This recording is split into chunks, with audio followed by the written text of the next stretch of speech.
Today I'm going to uncover the truth about job interviews by debunking some of the most common interview myths. And with the help of a few stories and examples, I'm going to show you how to handle interviews like a pro. Are you ready to get started? Myth number one, the interviewer is prepared and has read your resume.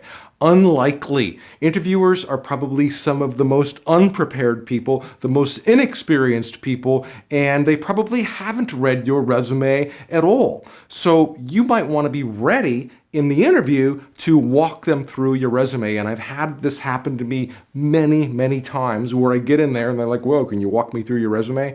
And what I wanted to say is, couldn't you look at it yourself? Couldn't you read it? But, they don't. They scan them and they don't really get a lot of the detail. And also, probably because they have so many to look at. But it's just a huge myth that interviewers are prepared. They are not. Moving on here to myth number two, there's a right answer to every question. Wrong. In an interview, how you approach your answer is often more important than the answer itself. So you want to use examples from your past experiences to show how you would tackle a hypothetical problem. Now, there are some cases where if you're talking about a certain framework or something like that, that's a known fact, then there might only be one right answer, but for the most part, there's not. Myth number three, you should always keep your answers short. No, you need to vary the length of your answers. So don't be afraid to talk at length about your skills and experiences, but then, for other questions, you might only have maybe a 5-word answer. And what that really shows is when you can give a short answer about something, it shows that you have a incredibly deep understanding about that topic. And then for other answers where you might talk for a minute or two, those show that you're able to go deep on certain topics as well. So you want to vary your responses all the time. Now, if you give short answers throughout the whole interview, that's not good either. Or if you give really long, drawn-out answers, that's not either. You need a blend of both, okay? Myth number four, if you've got great qualifications, your appearance doesn't matter. No, not true. If you show up in a t-shirt and jeans and you're the smartest guy in the room, it doesn't matter. You want to dress the part. I've seen just too many people where just their clothing or their attire or, how they carried their face or whatever, how they looked, how they smelled makes a huge difference. So you need to look the part. You've heard the old saying, dress for success. All right, moving on here to myth number 5. It's only polite to accept an interviewer's offer of a refreshment. So if they come in and offer you some tea, some coffee, some water, you should accept it. No, you don't have to accept it. You can decline it politely. You don't have to say no, but say no, thank you. I'm fine. And that's all you got to do. All right, moving on here to myth number 6. Interviewers expect you to hand over references and contact information right away. Not at all. And too often people, when they go into an interview, that's one of the things that they like to throw at the interviewer. Here's my references. Here's my letters of recommendation. No, if they want it, they'll ask for it. And I'll tell you this, the only reason they're going to ask for it is because they are considering making you an offer. Otherwise, they don't care. Think about it if you're shopping for a new car and you walk into the car dealer and the car salesperson, whips out, 50 testimonials from people who bought cars there. And you're like, I don't even know what car I want yet. So you don't want to beat people over the head with, all of your accolades and all of your references. Save it until they ask. Save it until it's time to make you the offer, okay? All right, let's move on here to myth number 7.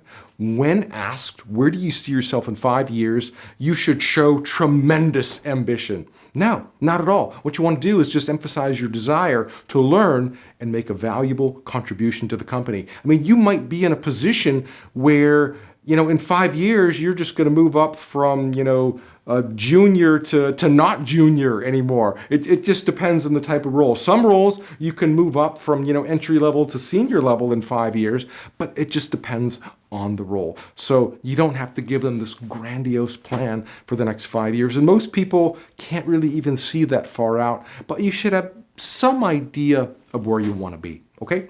Let's move on to myth number 8. If the company invites you to an interview, that means the job is still open. Not always. I've actually worked for companies where we invited people in for interviews even though the job was already filled or was already set aside. We did that because we had to. You see, in certain large corporations, if you want to hire somebody, you can really hire whoever you want. You can hire a friend, you can hire a relative, whatever. But human resources makes that department still post the job on the job boards and interview at least 5 or 10 people. It's just part of their corporate policy. It stinks. It sucks. There's not much you can do about it. But that's the way certain companies operate, where human resources forces them to interview other people. So just because you have the interview, that doesn't mean the job's open. Now, they're also not going to tell you that either. You can go in there and say, is the job still open? And they'll say, oh yeah, as far as we know. And then they'll just be lying through their teeth. But that doesn't happen as much as you think it does either. It does happen, but like I said, not that often. All right, let's move on here to myth number 9. Most interviewers have been trained to conduct thorough job interviews. Actually, in reality, interviewers are winging it. They are running by the seat of their pants. They have no idea what they're doing, who they're looking for, how to ask the right questions. Oftentimes, interviewers will go Google a set of questions right before a job interview. I've had interviewers buy my interview book, this one right here, to prepare to ask questions of candidates. So they're probably some of the least prepared people. The majority of them are. Now, there are some very good ones who really have their act together and they know what they're doing. But most people, most interviewers, they're sloppy. They're not that great. And a lot of times, those interviewers are really just people like you and me. They're managers, they're junior managers, or they're just regular staff people conducting these interviews, and they don't know what they're doing. Or maybe they were just recently promoted into a management position. They know nothing about interviewing, but they have to go hire people.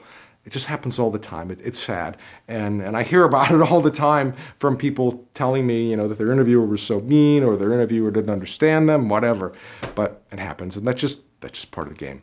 All right, my friend, let's move on here to myth number 10. The most qualified person gets the job. Hardly true at all. Usually the most qualified person doesn't fit the culture, and so they don't get the job. It usually goes to the person who shows the most ability, the best ability to grow in the role, the person who has the best opportunity to last the longest, the person who's the least risky. Because sometimes, even though the most qualified person might seem like the best person for the role, but maybe just for the short term.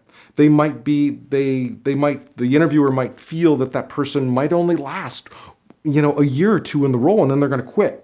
So now they're really not the best person for the role. I'd rather have somebody who's going to last 2, 3, 4, 5 years in the role than hire the best person who's only going to last a year in the role.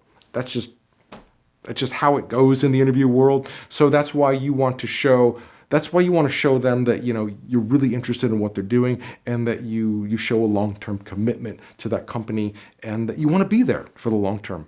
All right, I got one last one here, bonus tip. Practice, practice, practice. Like a skilled archer who practices every day, the more you practice for the job interview, the more confident and prepared you're going to be. And when I say practice, I don't mean just sit there and just reading a book and looking at answers and saying those. Go on interviews. Go on interviews that you really don't even care if you get that job interview or not. So if somebody calls you up and says, hey, Don, we got a job here, it's doing XYZ, and you're thinking, no, I really don't want to do XYZ. Go on the interview anyway. Just go. That will get you out in front of people interviewing, and it will get you out of your comfort zone. They'll rake you over the coals a little bit, and they'll ask you a whole bunch of questions, put you on the spot. But hey, you don't care because you don't really want that job anyways, but it's going to work out a lot of those kinks, and it's going to make you a lot more fluid for your next interview. It's going to make you feel more comfortable for your next interview because you've got some of these kinks worked out. All right, my friend, that is all I have for you today. Head on over to jobinterviewtools.com. I want to give you this checklist here. This checklist is going to walk you through all the things that you need to do to prepare for a job interview. It's got stuff like, job search, resume writing, preparation, phone interviews, and it's got links to other products that I've created and other videos that I have on YouTube that are going to go into deeper, more insight than I can in this video. On the back here, it's got tactics and strategies, which is just totally awesome. This is going to give you deeper insight on avoiding anxiety, interview fundamentals, things employers want to hear you say, all good stuff. You can get this for free from javainterviewtools.com/checklist. And I'll get that right out to you. And that, my friend, is all I have for you. If you found this video helpful, give it a thumbs up and subscribe. And I'll see you in the next video. Bye now.